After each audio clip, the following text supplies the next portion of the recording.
career. This was back when Diddy was broke, so then Diddy was blindsided by a lot of this stuff. Was Diddy groomed by Clive Davis? What's up, my beautiful soul family? How's everybody doing today? You know, it's been a hot topic for months now about Diddy, you know what I mean, getting arrested and them finding out about all of the ex-parties he's done and all the essaying he has done and how he's one of the gatekeepers in Hollywood. But people have been saying that another gatekeeper, Clive Davis, or at least he's an alleged gatekeeper, was one of the ones who groomed Diddy in his early career.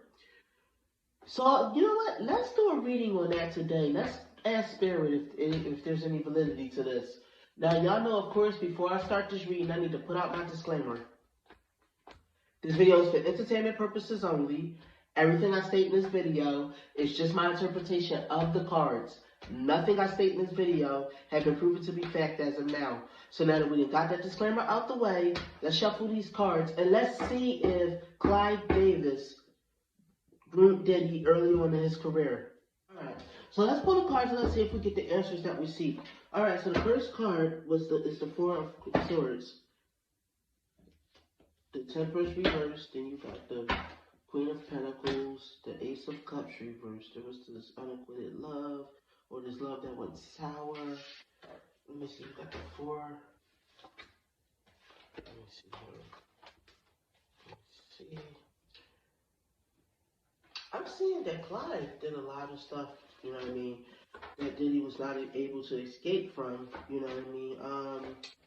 Let me see. There was a lot of stuff that Diddy had to do for Clive to make Clive happy, and I'm seeing that is now coming back to haunt Diddy, and it's coming back to the surface, you know what I mean. I do think that there was actual activity that went on between Diddy and Clive Davis. There was X favors Diddy had to give Clive Davis early on.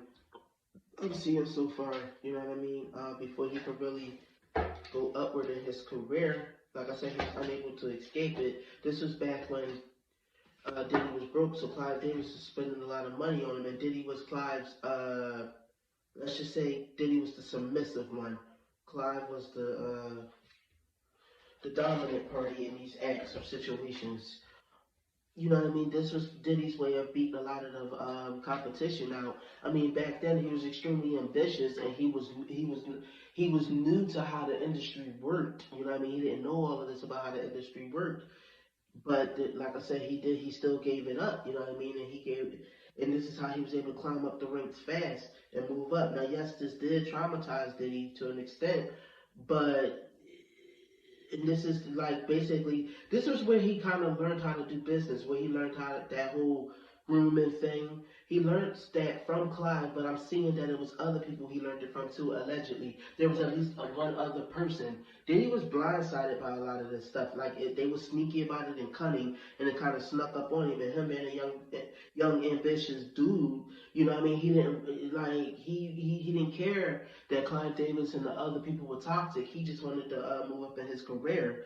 You know what I mean? So he just went with a lot of it. He just basically went along to get along because they had all the resources, allegedly, what I'm seeing in the cards and what my gut is saying.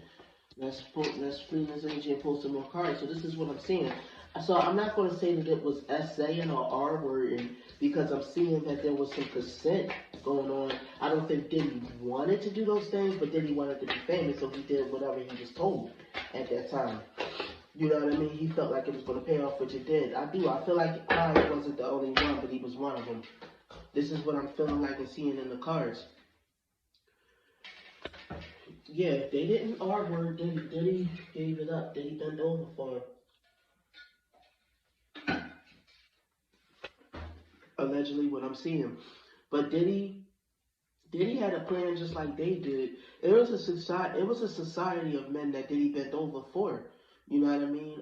It was more than one man. I feel like this was all part of the rituals in the secret society. There was homosexual relations between Diddy and Clive, but it was homosexual relations between Diddy and plenty of other men. Like I said, this was a time when Diddy was unstable, but trying to get up there. So he was willing to do whatever. His mentality basically was, okay, I'll be their B word, you know what I mean, for now. But I'll sabotage with these guys later, and I'll make them regret it later. But for now, I'm cooperate with them. You know what I mean? And this is what basically gave him his lifeline and what, and helped him get more infamous. Before that, he felt like he didn't have much other choice, so he was just going to do it. He was just going to be with it. He was just going to go after what they were saying. This is his way of fighting. This was his idea of fighting his way to the top. You know what I mean? Like I said, bending over for them, doing what they said to do. This helped him build his career. You know what I mean? Letting them dominate him. You know what I mean? We is talking about actually. You know, let me see here. Yeah, he was a willing participant. This is how he was able to free himself from poverty and from debt and all of that. They paid a lot of his debts off and stuff, but he paid it off, bending over. At least what I'm seeing in the cards. You know what I mean, guys? Oh yeah. Diddy started out on the bottom end, but like I said, it wasn't our word, and Diddy was calculating about it. Diddy was more like them than what they thought, so he did this to get his luxury to be a businessman, to, you know what I mean, so he opened his cheeks for those higher ups. Was Clive one of them? Yes.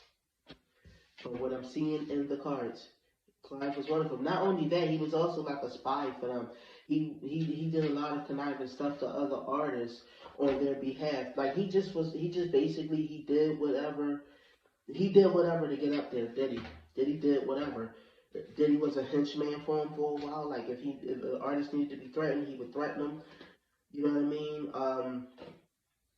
Diddy had sugar daddies. He had lovers that was helping finance Bad Boy and other careers, like other ventures and stuff. Cause like I said, he did a lot of extortion with these men too. I feel like Diddy took control of it. Like they tried to railroad Diddy. How can I say it? All right, you know how they make artists bend over. Some of them they make them bend over in the industry. They tried to do it with Diddy, but Diddy did it, but Diddy kind of put them in situations where he was able to take control, and it was like he was just thrown into the industry, but he was able to survive it. You know what I mean? To where he felt like he could earn leverage, allegedly. You know what I mean? This was how he expanded. This was how he became one of the gatekeepers. Or at least this is what I'm seeing in the cards. I want to remind everybody of that. So tell me what you guys think. Do y'all think that Diddy willingly bent over for Clive Davis and other higher ups in the industry? You know what I mean? He did what they needed him to do, and this is why he was able to climb up the ranks. Okay, so anyways, whatever you think, leave a comment down below telling me, because I would love to open this discussion with y'all, see how y'all think Diddy built his career. And I want to remind everybody, this was all alleged. This was all just my interpretation of the cards and what Spirit was saying. Thank you, my beautiful soul family, for tuning in. I'll see y'all in the next reading.